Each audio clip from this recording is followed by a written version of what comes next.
Since the Lord's presence in this room.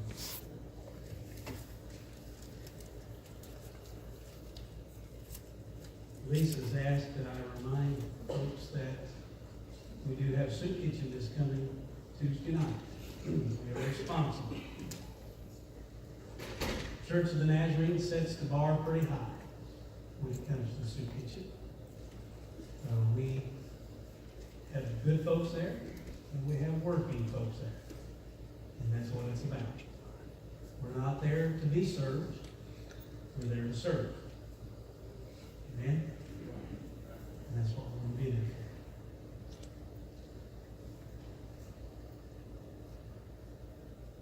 Let's stand in our Bible covenant.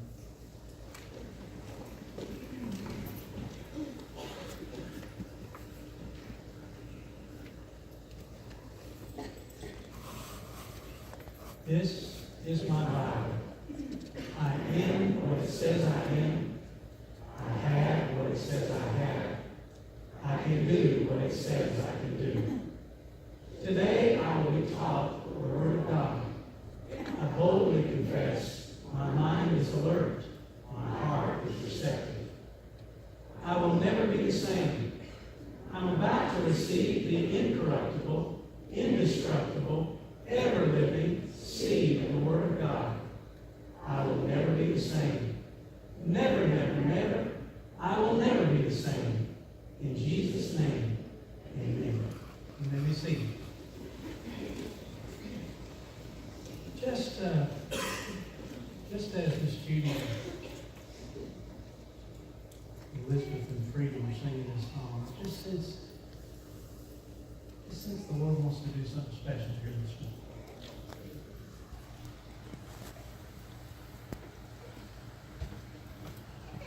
And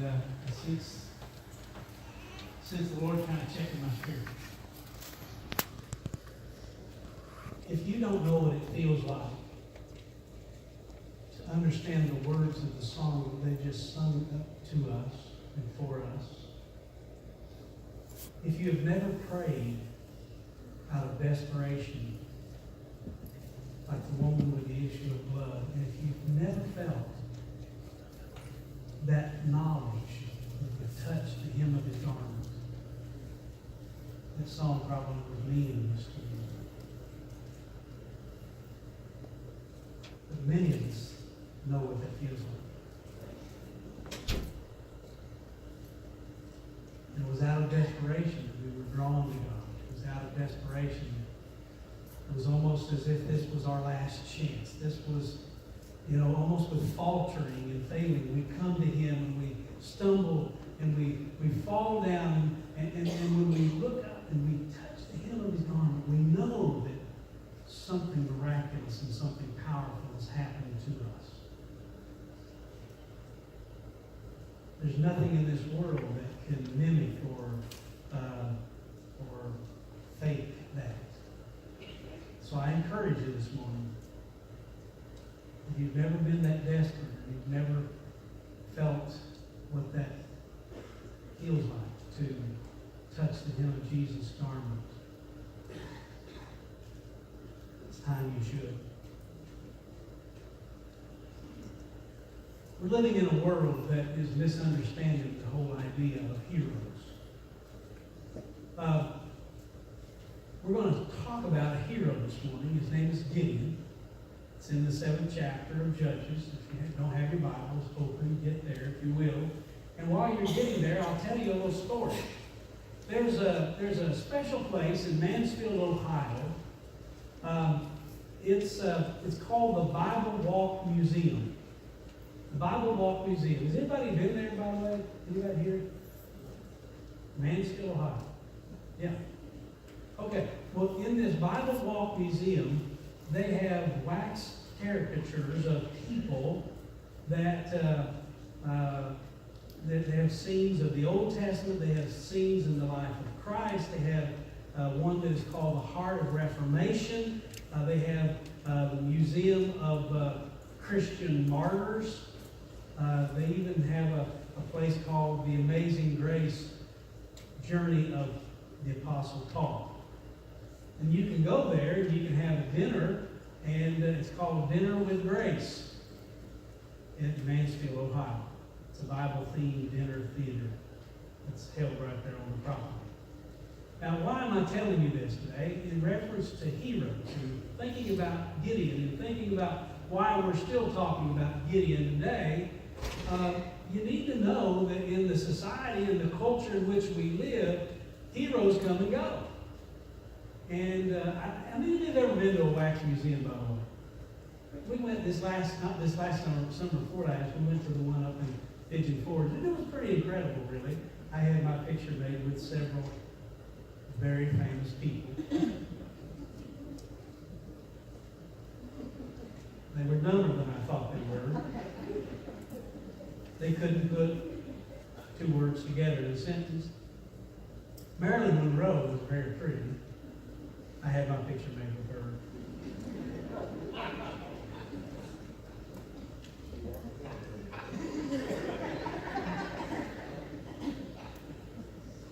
These wax figures in Mansfield, Ohio, though, many of them came from other places. It seems that wax museums are not as popular as they were before. No matter who they have depicted in these characters. For instance, in Mansfield, Ohio, in the Bible Walk Museum, what used to be a wax figure of Prince Charles is now Abel, the murderer of Cain. A wax figure of Prince Philip now serves as an angel. Elizabeth Taylor now serves in a scene of King Solomon, and I think she is supposed to be Queen Sheba.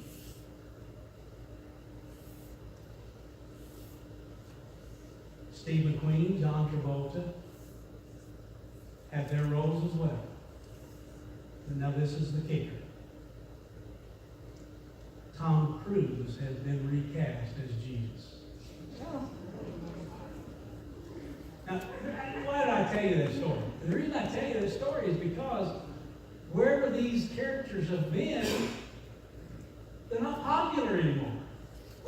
And so they take those out and put them somewhere else, and they sell these to this group. And so, do we have that picture, by the way, Teresa? Yeah. There's old Tom. In the home of Jairus' daughter, who's sick. Who would have ever thought we could ever see Tom Cruise raise anybody from the dead? Well, I don't know about you, but I quit watching Tom Cruise because he's gone nuts. If he ever was sane, he's not sane any longer.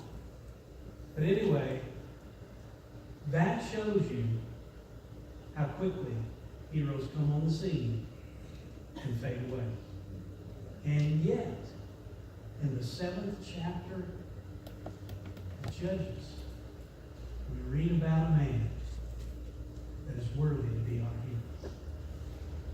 So if you have your Bibles and you have your outlines, this is where we're going to start. I want to talk to you this morning about the principles of victory that happened as it related to Gideon. And the first component of this victory is what I call valor. Now, if you were here last Sunday, you know that I talked to you about the valor of Gideon. And you understand that when God spoke to him in the 6th chapter, in the 12th verse, this is what he said. And the angel of the Lord appeared unto him, meaning Gideon, and said unto him, The Lord is with thee, thou mighty man of valor. And do you remember last week? If you were here, I told you that God doesn't see us for what we are. He sees us for what we can become. And so, you see, Gideon felt like there was no way he could be talking to him. You know how this goes. It's like he might have looked at Gideon and said, Thou man of mighty valor. And Gideon might have said, Who, me? Who, me? That's the way you and I feel. That's the way all of us feel. But you see, God saw something in Gideon that he didn't see in himself. Now, valor is this. It is boldness or determination in facing great danger, especially in battle. Heroic courage or bravery. According to George Barna, researcher that does a lot of research in regard to churches, 64% of Americans think that pro athletes have more influence in the society in which we live more than pastors. It's where the idea or the term idolizing sports figures comes into being. Now, let me just a little sideline. This is a little rabbit trail, but I'll not stay there long. It's the parents' fault. Moms and dads, let your kids be proud of it. They're heroes on the ball field and on the football field and all that kind of stuff. But it's your job to help them understand what a real hero is.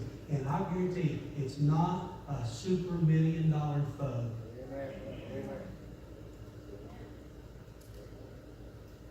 That was a little rabbit rant, but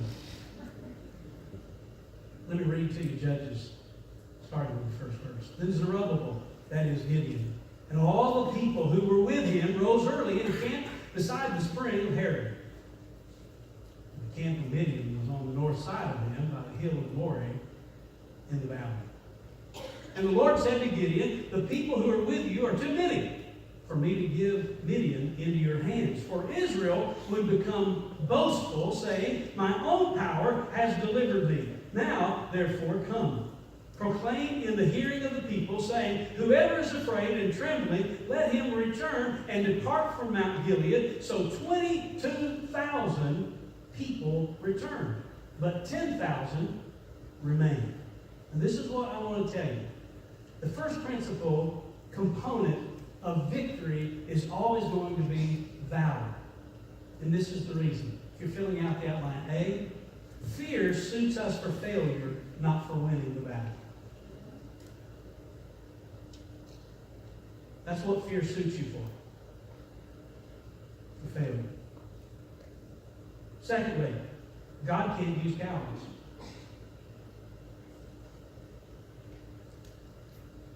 How quiet can it get in the Nazarene church?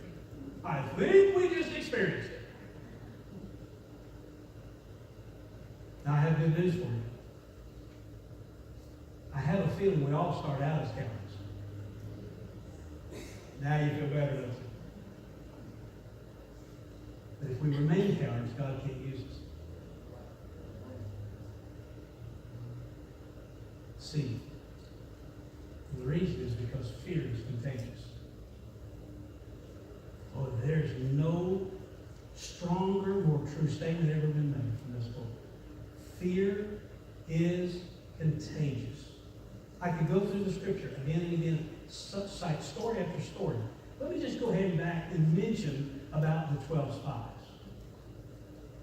You remember, I mentioned this a couple, 3 times as we've been working our way through this God's got this series of messages.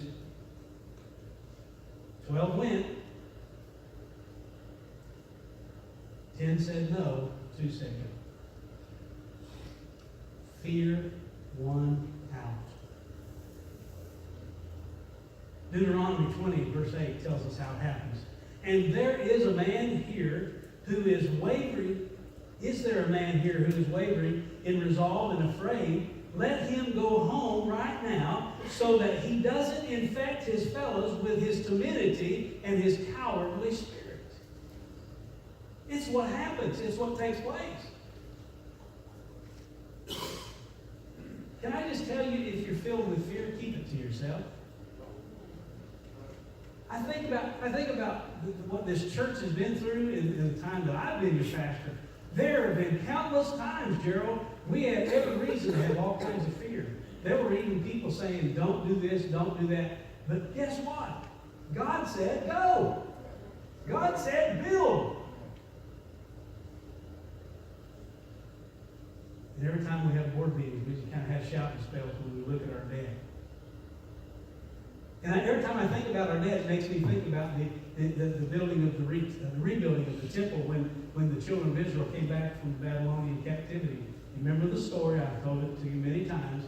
The temple of Solomon had been laid waste, and now here they are. They're getting ready to build this new temple, and they lay the foundation of the new temple, and the young men begin to shout, and the old men begin to weep.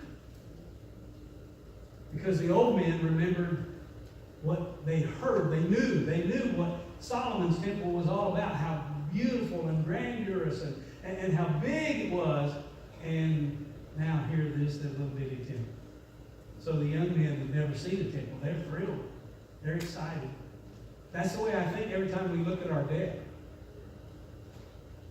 I watched the new board members as we talked about our dead, and you can just get kind of staggered-eyed when we look at numbers like that. And then I think, but yeah, if you only knew where we started. We all start out as cowards. God can't look at us. See, God looks at us for what we are, but He wants to make us into what He wants us to be.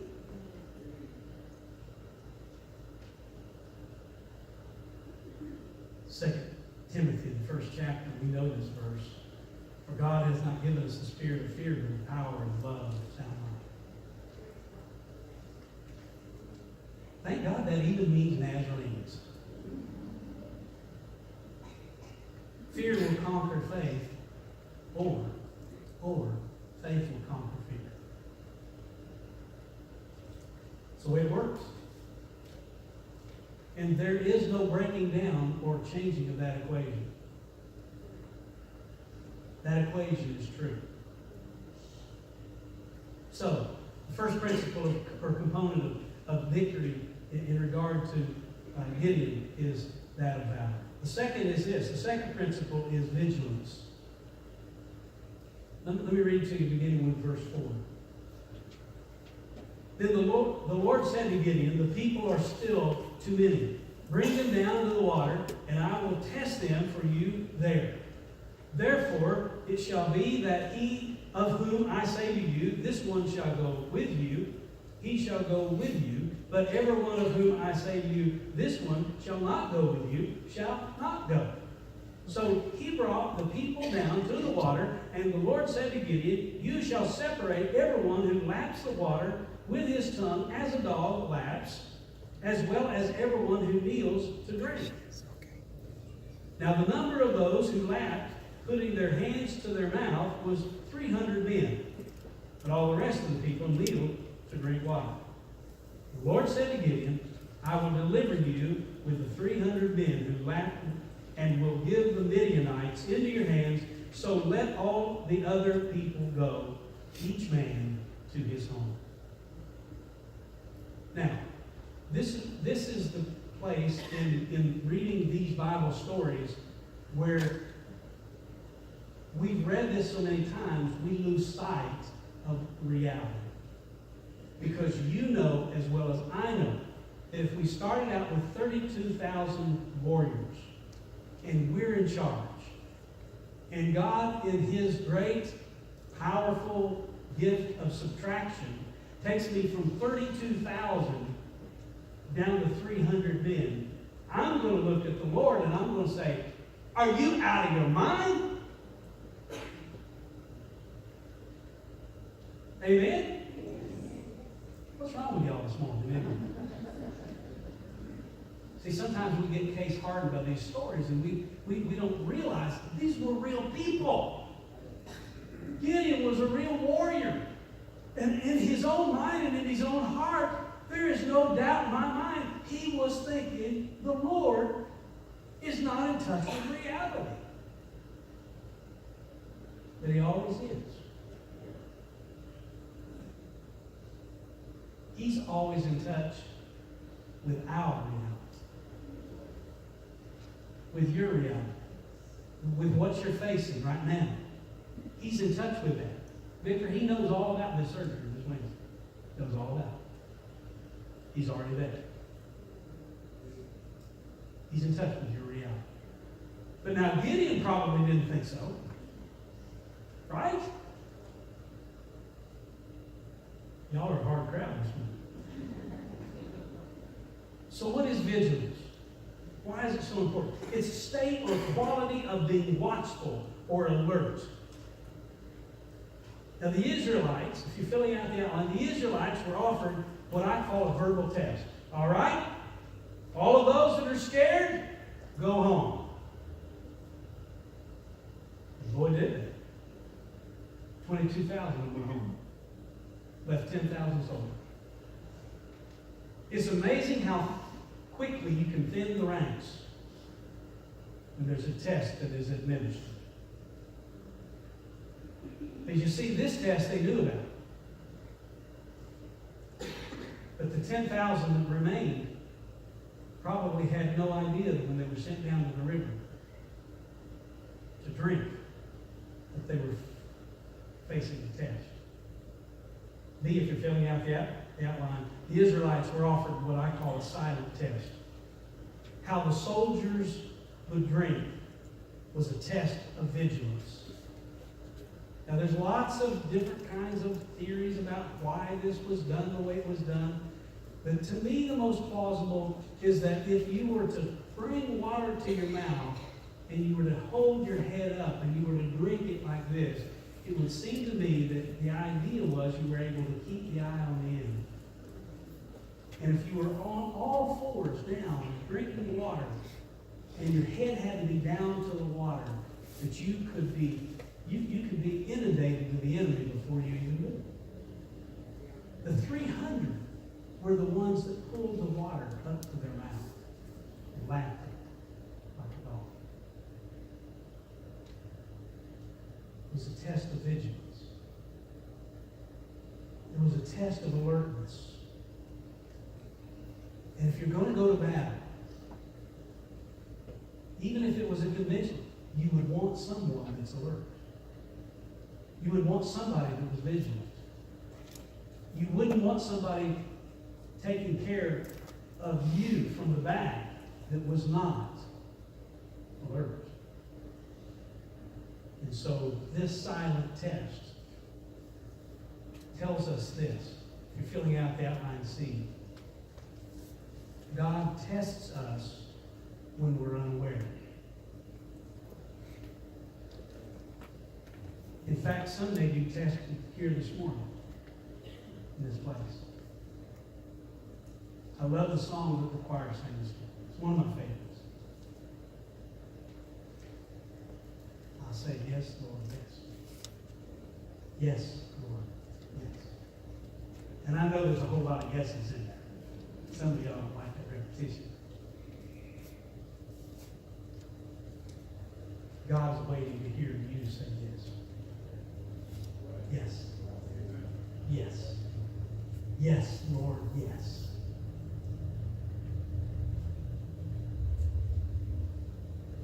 Read the other day of an executive that he would, when he was getting ready to hire somebody for his company, he would interview them, he would talk to them, and then he'd say, "Do you care to take me for a ride?" No, that's okay. He would go out and he would get in the parking lot and in their car. And if their car was a mess, he didn't hire them. He thought if they can't take care of a little bitty space of a car, they're not going to take care of my business. Some of y'all be in big trouble.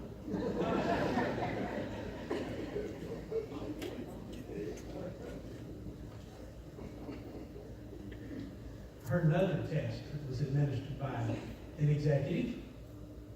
The executive said, out of 4 or 5 different people that were up for this particular job, he said, all right, he said, this has nothing to do with the job, but I want to see how you do. And so he gave them seeds.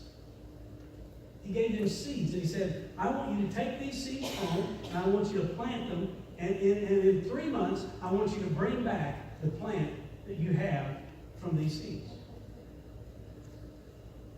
And so all of them carried them home. They got them in the soil. They watered them. They took care of them. They did everything they could. And every last one of them, nothing came out of the ground. Nothing came out of the dirt. All of them but one decided, I can't let this happen. I can't lose this job because I can't grow something. So they went and they bought some seeds. And they planted them in their pots. And so every last one of them, except one, came in and brought this beautiful plant. As proud as a bunch. Just except the one. The one came in and said, I'm sorry. I know I won't get the job, but all I can tell you, I don't know what was wrong with those seeds, but something was wrong with them, and I couldn't get anything done. The owner of the business said, you're hired. You're the only honest one. Those seeds were no good. I knew you couldn't grow anything with those seeds.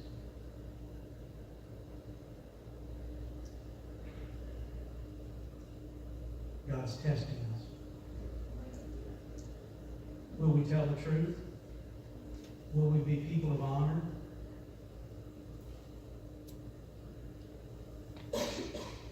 First Peter, the 5th chapter says, be sober, be vigilant, because your adversary, the devil, is as a roaring lion, walketh about, seeking whom he may devour.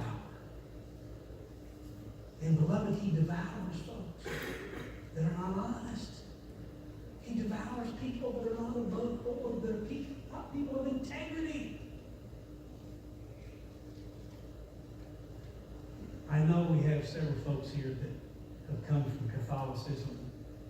I've been listening to some news. I've been reading more news than I listen to. And the reason is because I got tired of yelling at the TV. So I started reading. I thought, well, at least if I'm reading it and I'm all by myself, I can yell. But my heart is broken for Catholics around the world. The other day, I was just heartbroken for them. I know a lot of good Catholics. Now, I know there's all kinds of beliefs about, Catholics don't really know Jesus and all that kind of stuff. You don't know some of the Catholics I know. There's some Catholics I put up for Nazarenes any day. Because they know Jesus. So that's just your own opinion, and I just shared with you mine. I know Catholics that do not pray to Mary. They don't pray to a statue. They go to the Father through Jesus. And the last time I checked, that's exactly the way I pray. So, be that as it may, what I want to tell you is my heart breaks for you. Because there have been sinister, evil men that have preyed on children. And they need to be jailed. The devil is using this to undermine faith in all churches. And every time one of us, and by that I mean us pastors, every time one of us falls, it's another notch in the Satan's belt. Beloved, God looks for men and women of vigilance that will keep their eyes on the enemy and not let him come upon them without the preparation. It's a component in this winning of the battle. Now the last, I've got to hurry. The last is this. The third principle component of victory is what I call vitality. I love this story. 7th chapter, beginning with the 9th verse. Listen to it. And I'll read down through verse 13. Now the same night it came about that the Lord said to him, arise, go down against the camp, for I have given it into your hands. But if you are afraid to go down, go with Purah, your servant, down to the camp, and you will hear what they say. And afterwards, your hands will be strengthened that you may go down against the camp. So he went down with Purah, his servant, down to the outpost of the army and was in the camp. Now the Midianites and the Amalekites and all the sons of East were lying in the valley, as numerous as locusts, and their camels were without number, as numerous as the sand of the seashore. Now, that's a lot of people. When Gideon came, behold, a man was relating a dream to his friend, and he said, "Behold, I had a dream. A loaf of barley bread was tumbling into the camp of Midian, and it came to the tent and struck it so that it fell and turned it upside down so far as the tent lay flat." Now this is what I want you to understand about this story. And it'll get us where we need to be. This is a story too incredible to believe. This dream. This dream is a lot like some of the dreams I have. They make no sense. A barley loaf rolling down a hill and coming down, and a barley loaf that knocks a tent flat to where it's upside down. You see, you need to understand that barley was the coarsest kind of bread that you could get.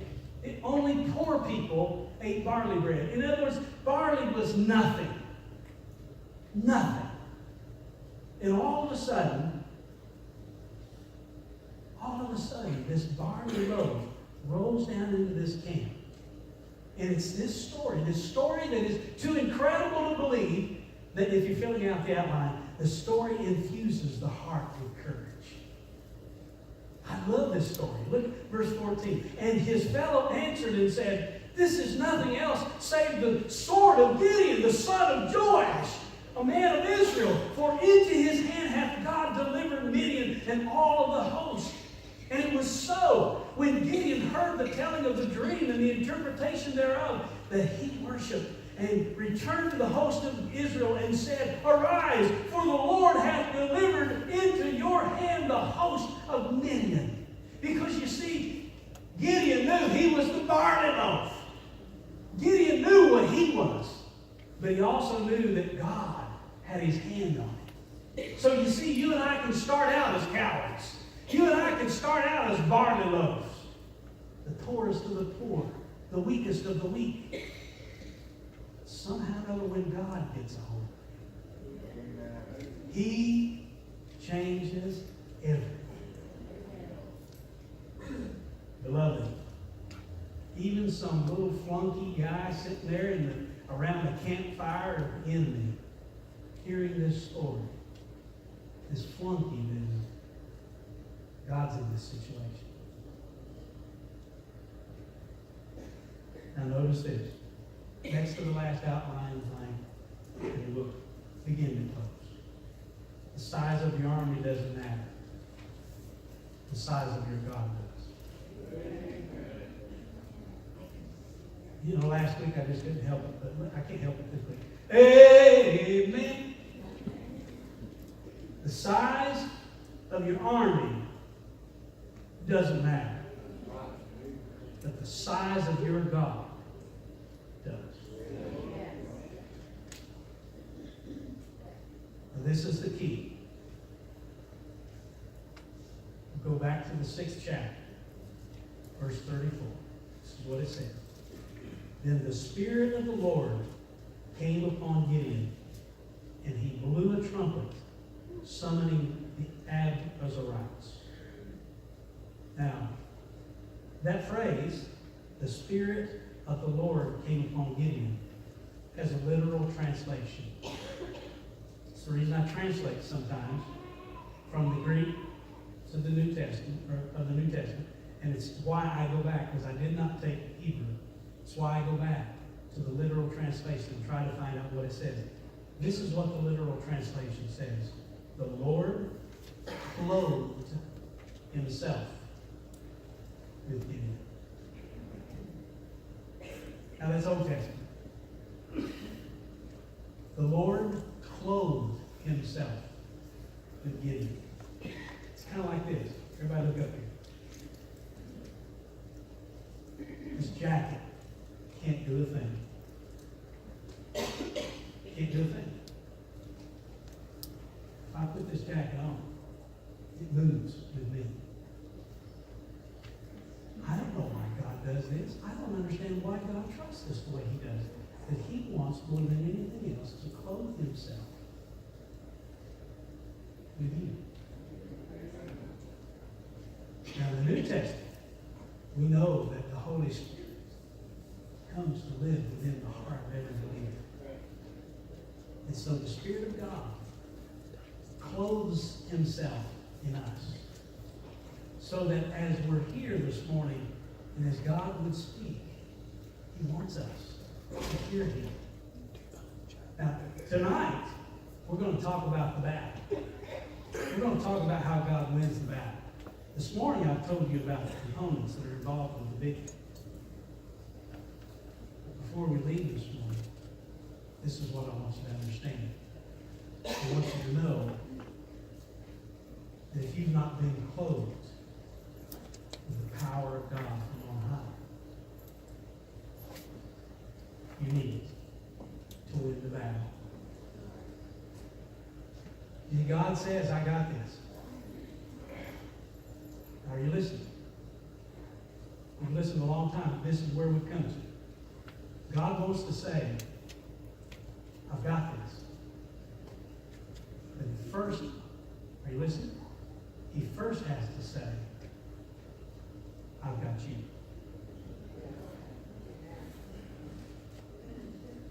I've got you. So I'm asking you a question this morning to close this message. Does he have you?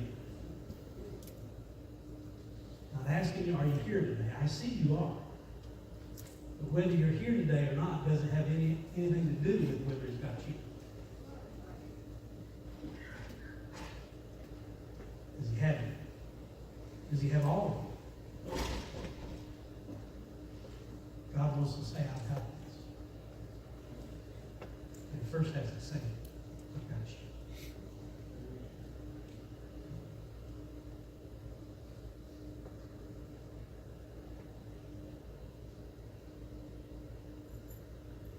I think God wants to do something special. Now, as I've preached this morning, I've been asking the Lord, how do I close this one? And folks all around the altar last week.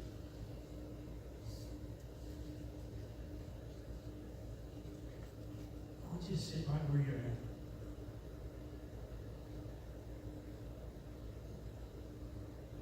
Stillness of this moment, I want you to close your eyes.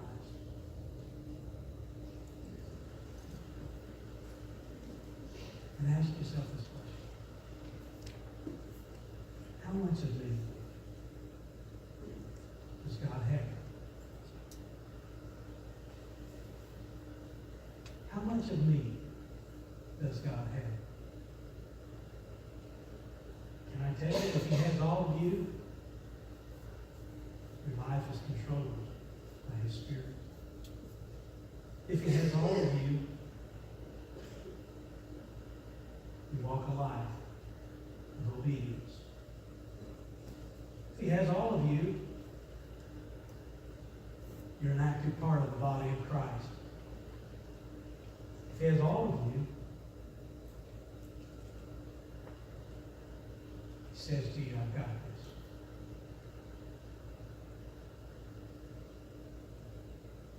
And if in your sincerity of your moment, quietness of this time, you would say, he doesn't have all of it. I tell you, he can. And I want to pray for that.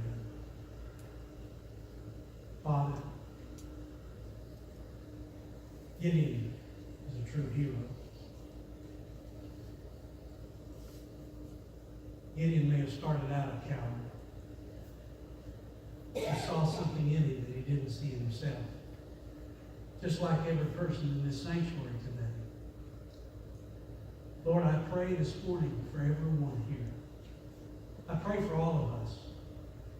I pray, Lord, that with a culture and a world that is aimed at us, aimed at derailing what we stand for, derailing what we preach, derailing what we have built our life upon. Lord, the culture is against us.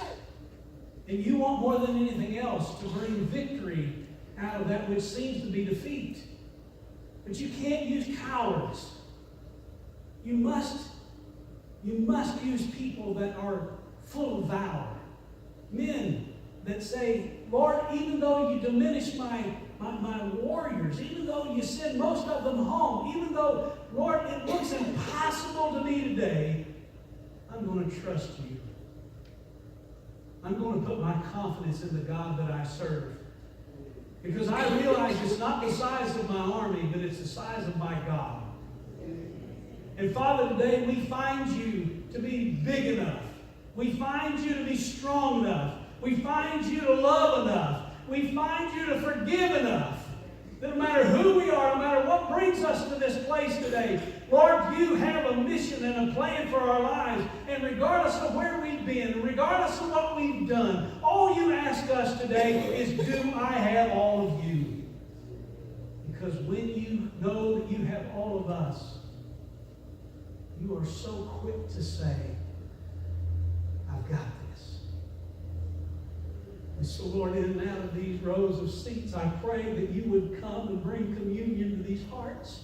And I pray this morning, Lord, as I have sensed early on in this service that you wanted to do something. It's a tremendous thing today that you would come and you would speak to our hearts. And I pray that in and out of these rows of seats that you will do an absolutely powerful surgery on our hearts. I pray, Lord, that you would bring peace into the hearts that are filled with confusion. I pray, Father, you would bring strength to those that are cowardice. I pray, Lord, that you would fill us with purpose, those that seem to be aimless. So, Lord, just like Gideon, you will take us and you will take us into the culture in which we live, and you'll bring victory after victory because people say yes to you.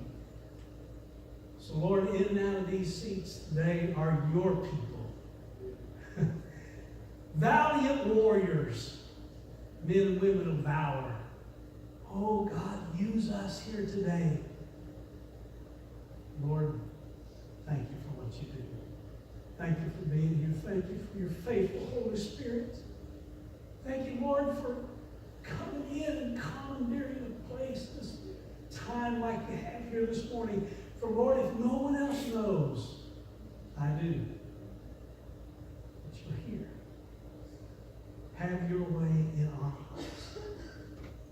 Lead us to victory. Bring us back tonight, Lord, where we can hear about this victory. We love you.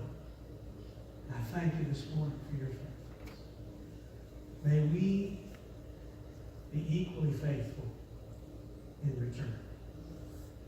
And I ask these things in Jesus' name. Amen. Let's stand.